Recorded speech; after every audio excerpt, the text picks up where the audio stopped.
Hello and very warm welcome to the analyst. अगला दलाई लामा कौन होगा?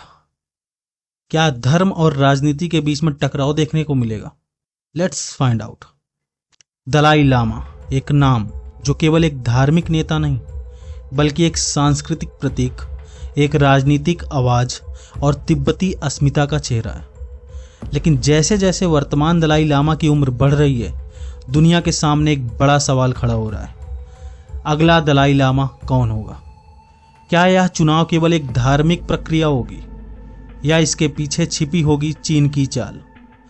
आज द एनालिस्ट पर हम जानेंगे दलाई लामा का चुनाव कैसे होता है, चीन और भारत इसमें क्या भूमिका निभा रहे हैं और यह चुनाव आने वाले वर्षों में एशिया की राजनीति को कैसे बदल सकता है।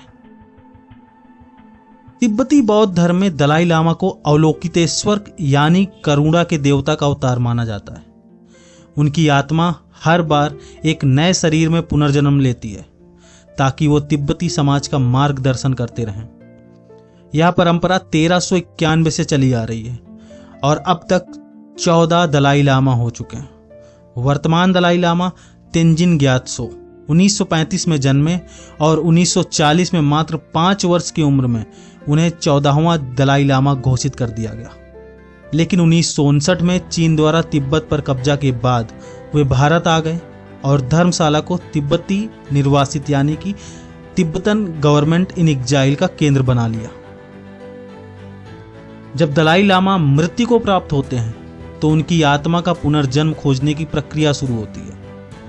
यह कोई चुनाव या नियुक्ति नहीं बल्कि एक गूढ़ धार्मिक अभ्यास है। भिक्षु ध्यान करते हैं, सपने देखते हैं और पवित्र झीलों में संकेत खोजते हैं। संकेत मिलने पर वे संभावित बच्चों से परीक्षण करते हैं, जैसे पिछली जीवन की वस्तुएं पहचानना।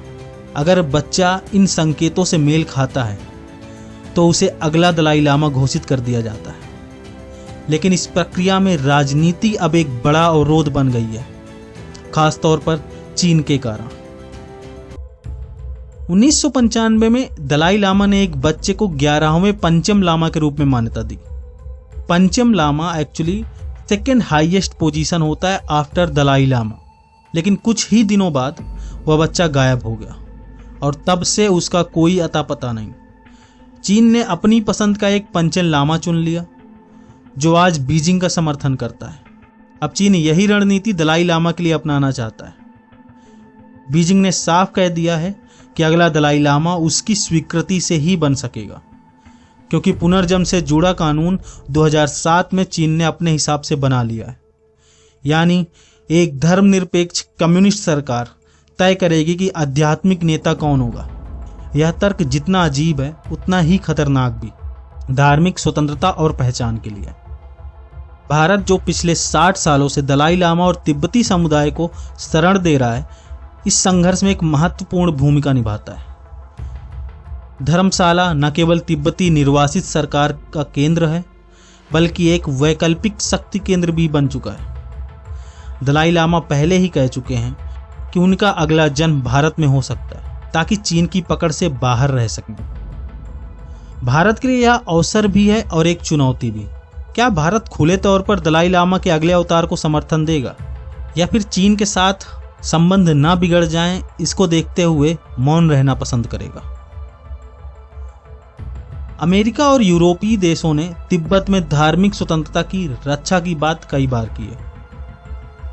2020 में अमेरिका ने एक कानून पारित किया था जिसमें कहा गया अगर चीन ने दलाई लामा के चयन में हस्तक्षेप किया तो उस पर प्रतिबंध लगाए जा सकते हैं। यानी यह मामला केवल अब तिब्बत या भारत चीन तक सीमित नहीं रहा बल्कि यह अंतर्राष्ट्रीय कानून, ह्यूमन राइट्स और जियोपॉलिटिक्स का मुद्दा बन गया है। दुनिया देख रही है कि अगला दलाई लामा किस तरह चुना जाएगा और वह कहां से आएगा।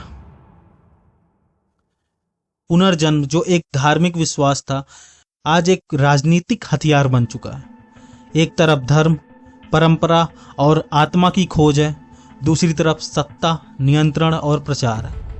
यह लड़ाई सिर्फ एक व्यक्ति की नहीं बल्कि एक पूरे समुदाय, उसकी पहचान, उसकी संस्कृति और उसकी आजादी की लड़ाई है।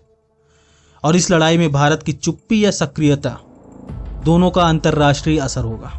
तो आपके अनुसार अगला दलाई लामा कहां से आएगा? क्या चीन उसे गढ़ पाएगा या तिब्बती परंपरा फिर से जीवित होगी? क्या भारत इस बार तटस्थ रहेगा या नेतृत्व दिखाएगा? कमेंट में अपनी राय जरूर साझा करें।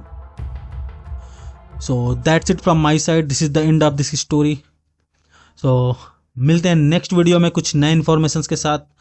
तब तक के लिए नमस्कार एंड धन्यवाद।